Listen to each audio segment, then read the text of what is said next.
So there are at least 48 times in the history of frogs, lineages of frogs that have evolved the ability to lay their eggs on land. For me, actually, that's super interesting because I'm interested in hatching, and like when you have eggs on land and then tadpoles go into the water, it's just a very clean separation. It makes it easier to study. Like, what are the dangers in the egg? What are the dangers for tadpoles, for instance?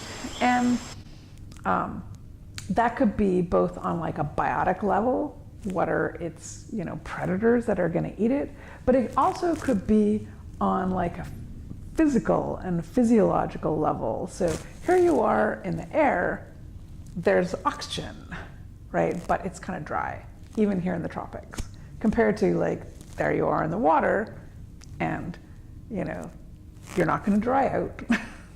Plenty of water, but there's not as much oxygen.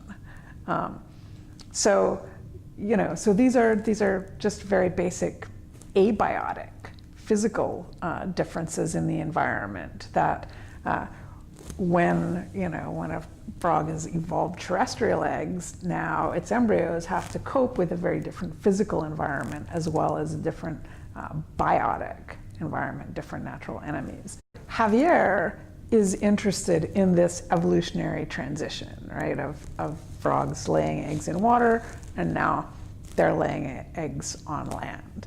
And that's, this has happened many times in the history of life. So I said 48 times in frogs, but even like our ancestors, right, used to be like, fish, aquatic, and then like colonized land and got to reproduce on land eventually. And there are frogs that also have fully terrestrial reproduction. They don't even have tadpole stages. So there's all this diversity. What are some of the reasons these animals exploit land for use rather than water? And how does this affect their behavior? Yeah, so they have different challenges, right? They have different things that are going to be easy and hard for them, right? So if they're in the water, they're not at risk of drying out. I mean, unless their entire pond dries out, but like if you're in a pond and there's water in the pond, you are not going to dry out. Whereas eggs in air, a lot of them die from drying out. Drying out is a real and present danger for the terrestrial frog egg. And it also induces early hatching, right? And so in all of these lineages, embryos within a certain developmental period, if they're drying out too much, they will just hatch and be like, okay, I hope there's water underneath, right? But then on the other hand, in air, they're not going to suffocate. If they're have sufficient exposure to air, they can get oxygen.